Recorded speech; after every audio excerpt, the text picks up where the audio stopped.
오늘 존귀한 피조물, 사람 이런 제목으로 오늘 함께 말씀을 잘 나누고 그러면서 나는 어떤 사람인가 하는 것을 붙들었으면 좋겠습니다.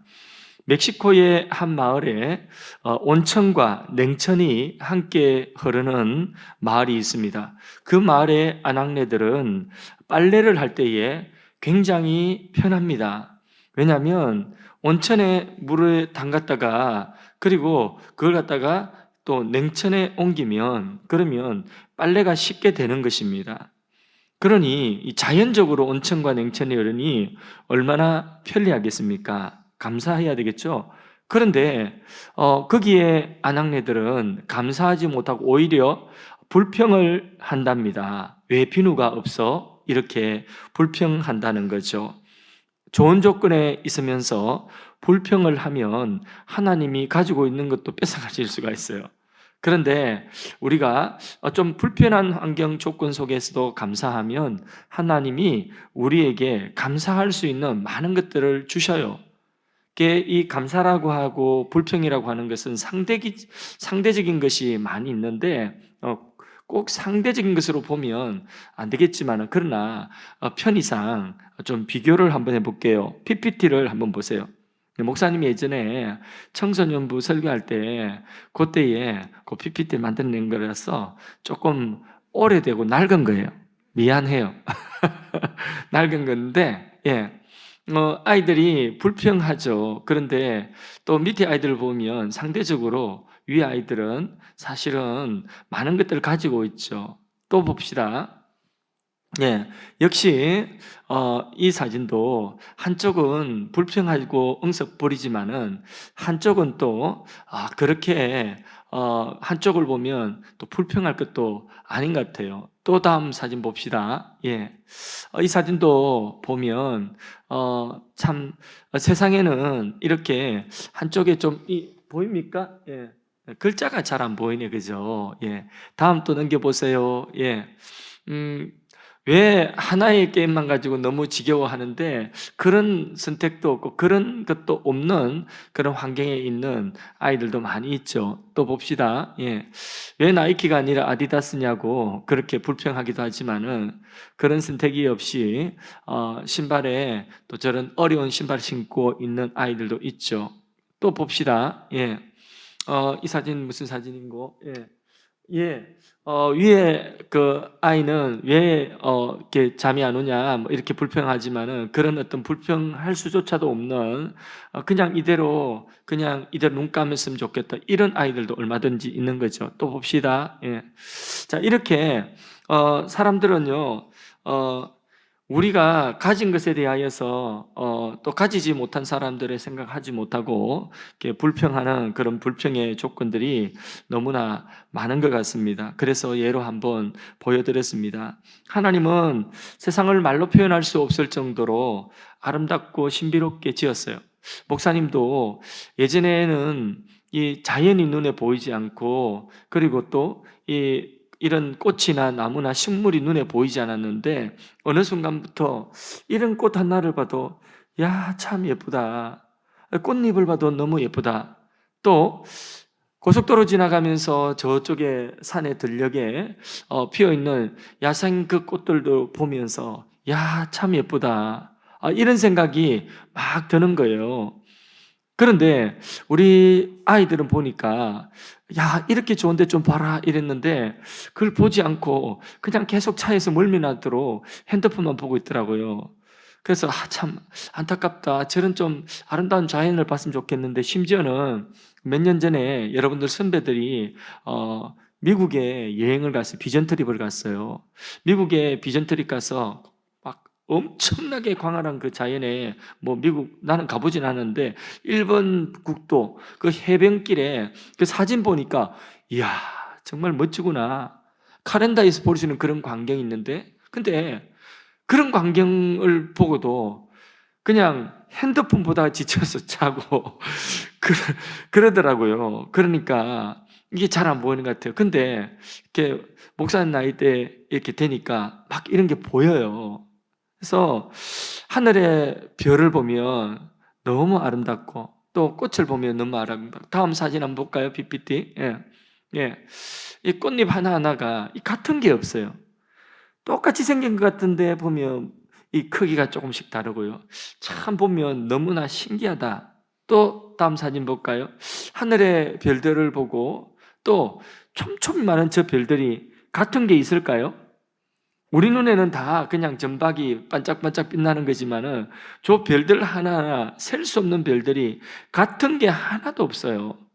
그러면서 각각 다른 빛의 크기가 다르듯이 어떤 모양이 다르듯이 각각 다른 빛을 발산하고 있는 것입니다. 그래서 이 자연을 보는 사람들은 꽃을 보고 별을 보면서 노래하는 거예요. 세상을 아름답게 하는 것입니다. 더 신비로운 것은 저 하늘의 수많은 별들과 꽃들이 누구를 위하여 지어졌느냐 하면 하나님의 영광과 함께 하나님의 자녀된 하나님의 형상을 입은 우리를 위하여서 그 모든 것들이 지어졌다는 것입니다. 참 놀랍습니다. 하나님은 사람을 지으실 때에 하나님이 친히 말씀하셨어요. 뭐라고 말씀하셨느냐?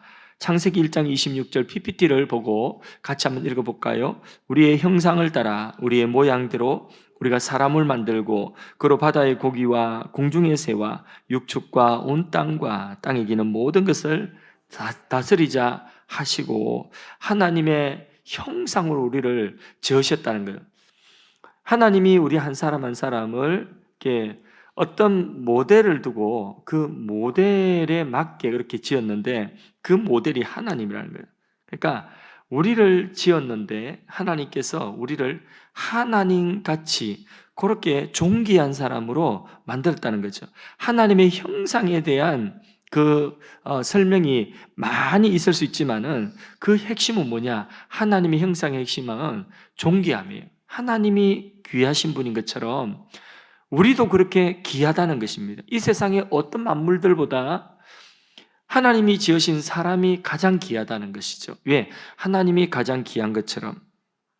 제가 예전에는 그런 말을 좀 많이 들었는데 요즘에는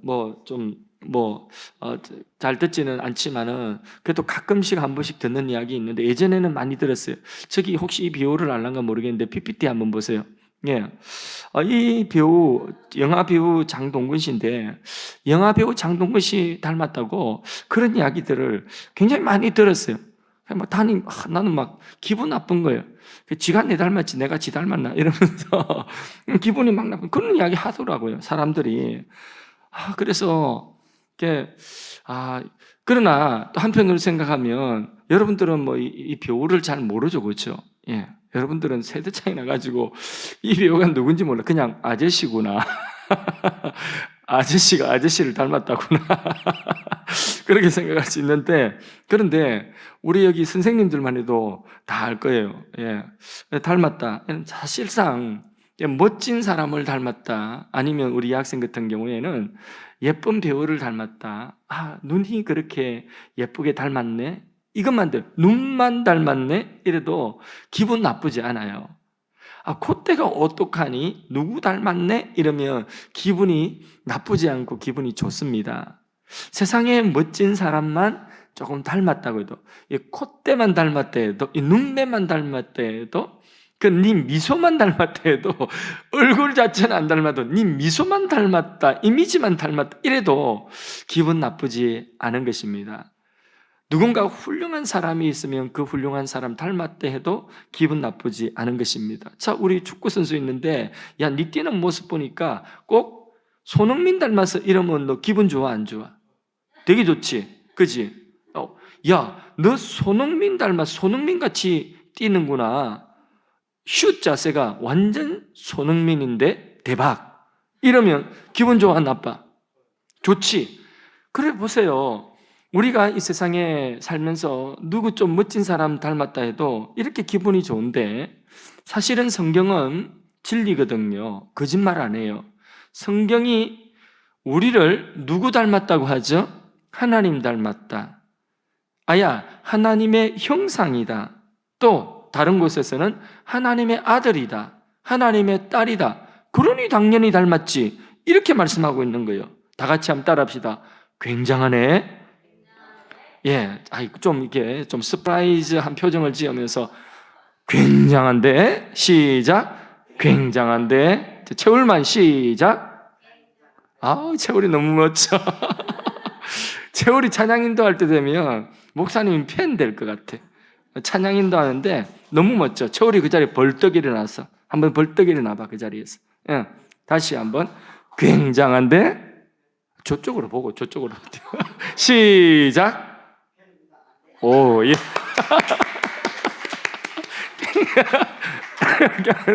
예, 너무 예뻐. 너무 멋져요. 우리가 공부를 잘하든 공부를 못하든 또 키가 크든 작든 쌍꺼풀이 있든 없든 상관없어요. 그런 외모와 상관없이 나는 귀하다, 나는 굉장하다. 왜? 하나님 닮았고 하나님의 자녀, 하나님의 아들, 딸이라고 하니까 이건 정말 굉장한 거예요. 하나님은 바다의 고기를 누구를 위하여 만드셨을까요? 우리를 위하여 만드셨어요. 먹고 싶은 종류대로 낚시해가지고 먹어야 되는데 낚시 대신에 요즘 시장 가면 다 팔 수 있도록 해가지고 그렇게 먹도록 하셨고요. 또 먹고 싶은 고기도 먹도록 하셨고요. 세상에 있는 모든 것들을 우리가 누릴 수 있도록 하나님은 주시고 마음껏 누리라 이렇게 말씀을 하셨어요. 왜? 너는 나 닮은 이 세상에서 가장 귀한 존재이기 때문에 너는 그걸 누릴 수 있어. 너 그거 누려도 돼. 너는 나의 형상이야. 이렇게 하나님이 말씀하시는 것입니다. 예수님 당시에 예수님의 제자들이 좀 불만이 있었어요. 무슨 불만이냐면 그 당시에 유대 나라를 다스리는 통치자가 누구냐면 로마였어요. 로마의 황제가 통치자였어요. 그래서 자기 나라 백성도 아닌데 식민지로 점령하고 그 나라 유대 백성들에게 뭘 요구했냐면 세금을 요구하는 거예요. 세금. 그러니까 유대인 중에서 일부는 저 도둑놈 같은 놈한테, 저 침략자한테 세금을 주는 것이 그게 맞는 거야? 줘야 돼? 말아야 돼? 이런 이제 생각을 하고 주려고 하니까 또 돈도 없어. 그러니까 가난하니까 예수님의 제자가 예수님에게 찾아와서 예수님께 질문하는 거예요. 선생님, 우리가 세금을 바치는 것이 좋습니까? 세금을 안 바치는 것이 좋습니까? 이렇게 물어보는 거예요. 그때 예수님께서 하신 말씀이 있어요. 네 동전 있니? 하니까 예, 꺼내봐. 동전 하나를 꺼냈어요. 거기 보니까 동전에 누가 새겨져 있느냐면 이순신 장군이 아니라 로마 황제가 그려져 있는 거예요. 로마 황제를 가이사라고 하거든요. 카이사르. 이 가이사가 새겨져 있는 거예요. 그러니까 예수님께서 말씀하실 때에 자, 거기에 동전에 새겨져 있는 것이 누구냐? 카이사르입니다. 황제입니다. 이러니까 카이사르에게 속한 것은 카이사르에게 주라. 그러나 하나님께 속한 것은 하나님께 돌리라. 이렇게 말씀했거든요. 그러니까 카이사르에게 속한 것은 뭐냐면 이 세상의 임금에게 속한 세금을 바칠 것은 그게 주라는 거예요. 그러면서 세금 바칠 것은 주라 했지만은 하나님께 속한 것은 하나님께 드려라 했는데 하나님께 속한 것은 뭘 이야기하는 것일까요? 이 카이사르가 동전에 새겨졌다는 것은 이 동전이 유통되는 모든 지역마다 누가 통치하고 누가 주인이라는 거예요? 누가 다스린다는 거예요? 누구 것이라는 거예요? 카이사르의 것이라는 거예요. 그래서 카이사르의 동상이 세워져 있으면 그 지역에 누가 주인이라는 거예요? 카이사르가 이 지역의 통치자요 주인이다. 이런 뜻이거든.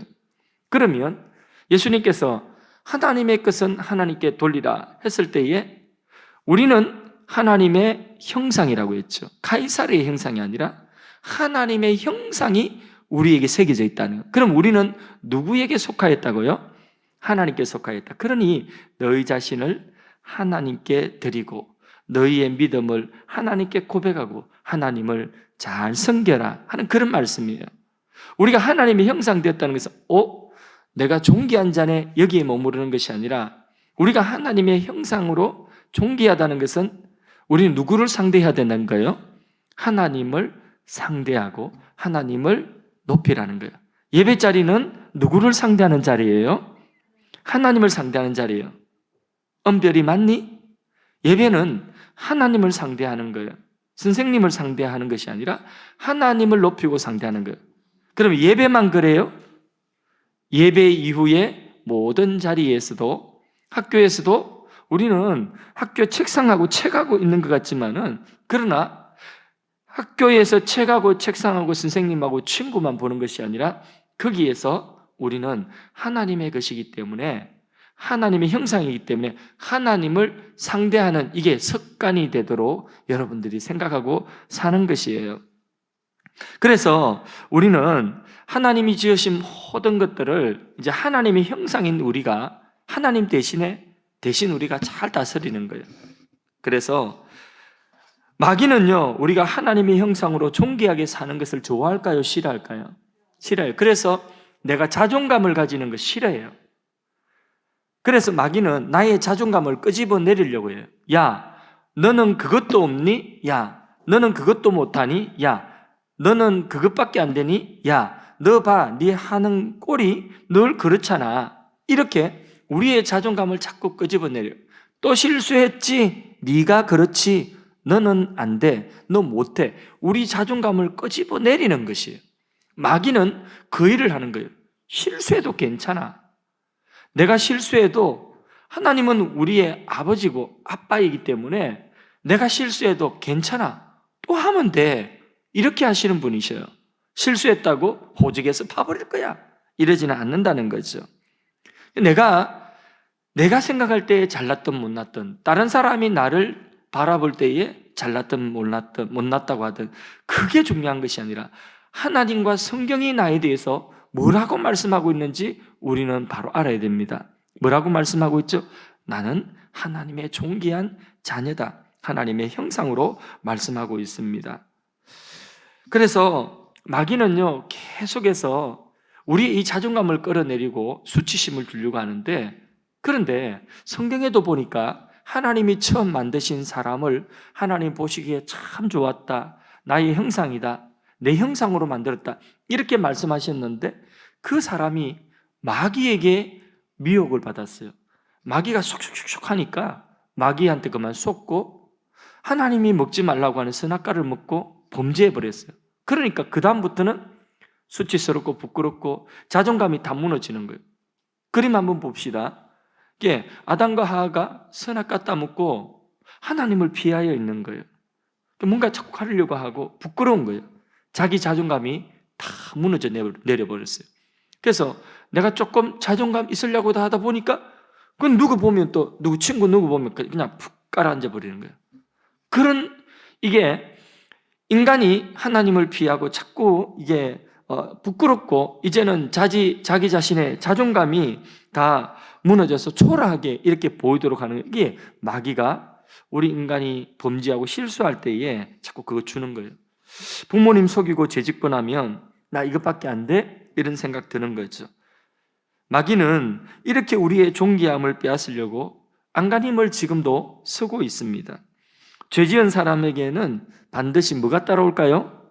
심판이 따라와요. 죄에 대한 형벌이 따라옵니다. 하나님께서는 전능하시고 모든 것을 다 하시고 모든 것을 하실 수 있지만 할 수 없는 것이 있어요. 그게 뭐냐? 거짓말을 하지 못해요. 하나님은 거짓을 말씀하지 못해요. 그래서 하나님이 한 번 말씀하시면 그거는 진리라고 해요. 그대로 이루어진다. 참이다. 하나님이 말씀하신 것은 거짓이 없어요. 하나님이 있다면 있는 거예요. 하나님이 천국 있다, 있는 거예요. 하나님이 지옥 있다, 있는 거예요. 그래서 천국과 지옥은 있습니다. 그림 한번 봅시다. 사람이 한 번 죽는 것은 정한 이치지만은 죽은 이후에는 심판이 있다. 성경 말씀에 죄에 대한 심판이 있고, 사람이 이 세상 살다 눈 딱 감고 죽으면 그러면 딱 두 길이 있다는 거예요. 한 길, 하나의 문은 천국으로 가는 문이고 하나의 문은 지옥으로 가는 문이에요. 여러분, 천국이 있고 지옥이 있다고 믿으세요? 틀림없이 있어요. 여러분이 믿든 안 믿든, 여러분들이 생각하고 살든 생각하지 않고 살든 천국은 있고 반드시 지옥이 있어요. 그럼 여러분 죽음은 있다고 생각하세요? 없다고 생각하세요? 사람에게 한 번 죽는 것, 누구나 다 죽는다는 것, 사람에게 죽음이 있다는 것은 여러분, 그것은 있다고 생각하세요? 없다고 생각하세요? 나는 영원히 살 것이야. 나는 안 죽어. 그런 사람 있어요? 지금 거리가 멀죠. 여러분 아직까지 어리니까. 앞으로 살 수 있는 날이 창창하다고 생각하니까 죽음이라고 하는 게 거리가 멀죠. 어제 하율이, 은율이 할머니가 천국 가셨어요. 지난주에 이게 죽으셨는데, 그래서 장례식에 갔다 왔어요. 그래요. 그 하율이, 은율이의 할아버지, 할머니만 죽는 것이 아니라 우리 할아버지, 할머니도 결국은 죽으시고 또 이미 죽으신 분도 있고, 그러면 할아버지, 할머니 떠나고 나면 누구 차례일까요? 엄마, 아빠가 이제 이 세상 살다가 엄마, 아빠가 죽을 차례가 또 다가오는 거예요. 그렇게 엄마, 아빠가 떠나가고 나면 이제는 누구 차례가 될까요? 우리가 나이 먹어서 머리가 희끗희끗해지고 그렇게 우리 차례가 오는 거예요. 또 그 이전이라도 사람 이름 몰라요. 그러니까 사람에게 있어서 반드시 죽음이라고 하는 건 있는 거예요. 그건 내가 없다고 해도 있죠? 마찬가지예요. 사람이 한 번 죽는 것은 정한 이치고 죽은 이후에는 또 뭐가 있다고 하나님 말씀하고 있죠? 심판이 있다 말씀하고 있어요. 그 심판 이후에 죄에 대한 형벌이 있다. 그게 지옥이에요. 그 심판을 면하여 예수 믿는 사람들은 하나님 나라 천국이 있다. 그것도 사실이에요. 그러니까 우리가 있다고 믿든 없다고 믿든 하나님이 있다고 했기 때문에 천국과 지옥은 있습니다. 사람들이 하나님의 형상을 버리고 하나님의 형상을 다 훼손하고 비참하게 되는 것은 너무 마음 아픈 일이에요. 죄를 지어서 그렇게 하나님의 형상을 다 망가뜨리는 거예요. 목사님이 깨끗한 옷을 입고 있는데 이 깨끗한 옷을 그냥 막 흙탕물에 뒹굴듯이, 그러다 보니까 이 옷이 다 더럽혀지듯이 뭐 도저히 이거는 씻을 수가 없을 것 같아. 그와 같이 우리 눈에 안 보여서 그렇지 우리가 말하고 생각하고 우리가 몰래 습관적으로 행하는 이 죄들이 우리를 그렇게 더럽히고 있다는 거예요. 그 죄가 우리를 망치고 있어요. 하나님의 존귀한 형상을 망가뜨리고 나의 자존감을 송두리째 무너뜨리고 수치심을 일으키고 있는 것입니다. 그렇게 그 상태로 살다가 죽는다고 한다면 반드시 심판이 있는 것입니다. 그러나 하나님은 우리를 그 더러운 자리에 내버려 두지 아니하셨어요. 하나님은 우리를 위하여 구원을 계획하셨어요. 그것은 하나뿐인 아들 예수 그리스도를 이 땅에 보내어 우리의 죄를 대신하여서 십자가에서 손과 발에 못 박혀 나의 죄값을 예수님이 십자가에 다 치르게 하신 것이에요. 죄는 그냥 용서가 안 되거든. 벌을 받아야 돼요. 그 벌을 누가 받으셨느냐? 예수님이 나 대신 그 벌을 다 받으셨다는 것입니다. 여러분, 한 나라가 있습니다. 그 나라의 왕은 공의로운 왕입니다. 존경받는 왕입니다. 그 나라의 왕이 범죄 없는 나라를 만들겠다. 그래서 누구든지 죄를 범하면 한쪽 눈을 뽑아버리겠다. 이렇게 선포를 했습니다. 그런데 그 법을 선포하고 제일 첫 번째로 걸려온 범죄자가 누구냐? 바로 왕의 아들이었던 것이죠. 자, 이때에 왕은 어떻게 해야 합니까? 왕은 자기 아들의 눈을 차마 뽑을 수 없어요. 그러나 왕이 자신의 입으로 선포한 말이기 때문에 돌릴 수가 없어요. 그래서 여봐라, 범죄한 자의 눈을 뽑아라, 이렇게 하는 신하들이 말린 거예요. 전하, 참아주소서. 그런데 임금은 참지 아니하고 그 형벌을 내리는데 그 형벌을 누구에게 내렸느냐? 죄를 지은 자기 아들의 눈을 뽑지 않고 바로 그 법을 선포한 자신의 눈을 왕은 뽑아버린 것입니다. 이와 같은 방식으로 이 왕이 그렇게 철저하게 죄에 대해서 형벌을, 자기 눈을 뽑을 정도로 형벌을 해버리니까 그 백성들이 그 왕의 공의로움 앞에서 아무도 말을 못합니다. 그리고 범죄가 없도록, 죄 짓지 않도록 무서운 마음을 가지고 죄를 짓지 않는 거예요.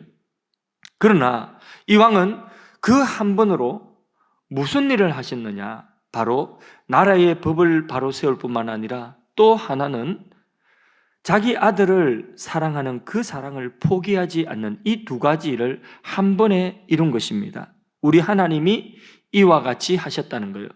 바로 하나님이신 예수님이 이 땅에 오셔서 우리를 대신하여서 죽으신 것은, 십자가에 고통스럽게 죽으신 것은, 그것은 바로 우리의 죄를 벌하기 위함이요, 예수님이 형벌 받으심으로 우리 죄는 깨끗하게 이제는 다 죄 문제는 해결되었어요.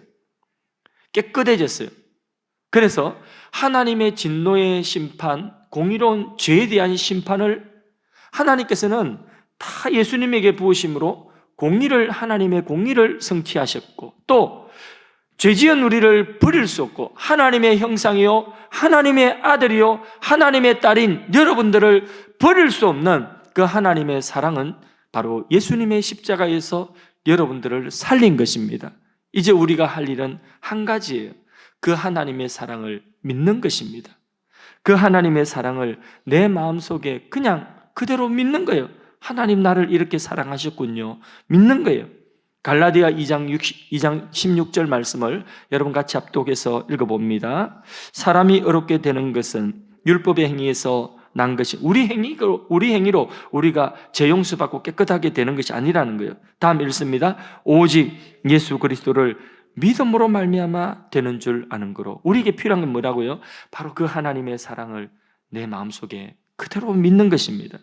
오늘 우리 가운데 처음 교회에 왔더라도 예수님을 믿으면 모든 죄를 예수님의 피로 다 깨끗하게 용서해 주신다는 사실을 여러분 믿기를 바랍니다. 그렇게 내 죄를 용서받고 나면 나는 뽀얀 그런 살이 되는 거예요.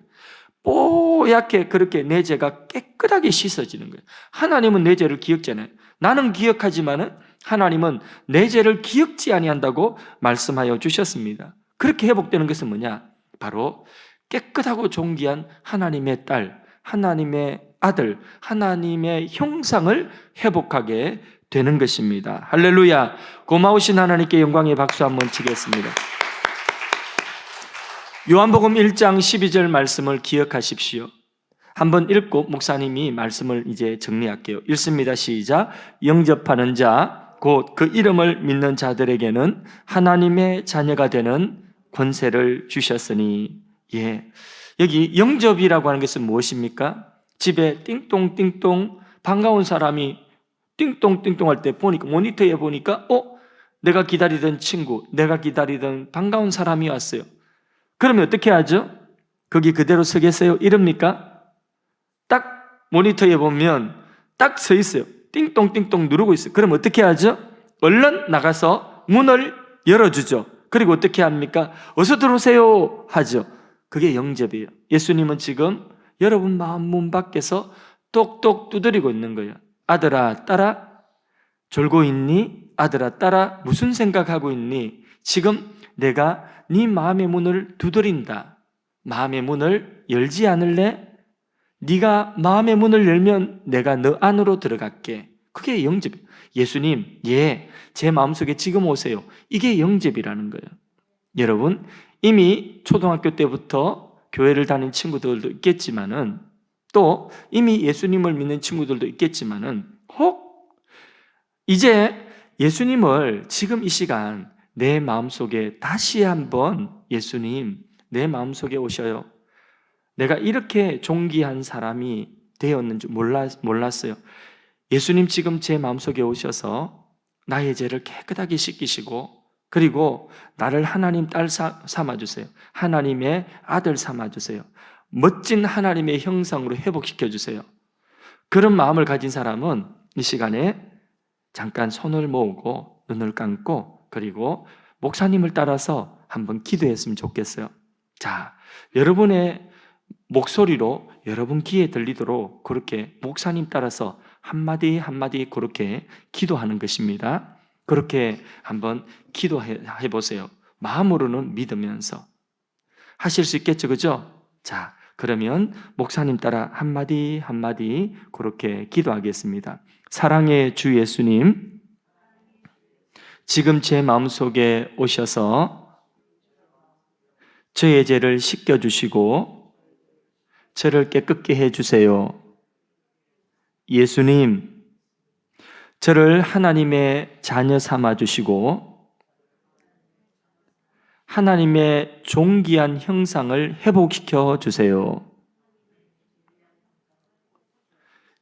예수님, 지금 제 마음속에 오셔서 떠나지 마시고 일평생 저와 함께 해주세요. 예수님의 이름으로 기도합니다. 아멘. 목사님 한 번 더 기도할게요. 하나님 감사합니다. 하나님의 사랑하는 자녀들이 이 시간 어떤 자녀는 정말 진심으로 마음의 문을 열고 예수님을 나의 구원자, 나의 하나님, 내 죄를 씻기시고 나를 하나님의 자녀로 회복시켜 주시는 주로 믿었습니다. 예수님을 마음속에 모셨습니다. 예수님, 우리 자녀들의 마음속에서 떠나지 마시고 언제나 함께 하셔서 저들 가운데 생명으로 또 더 풍성한 것으로 축복하시고 존귀한 하나님의 자녀로 살아갈 수 있게 해주세요. 예수님 이름으로 기도합니다. 아멘.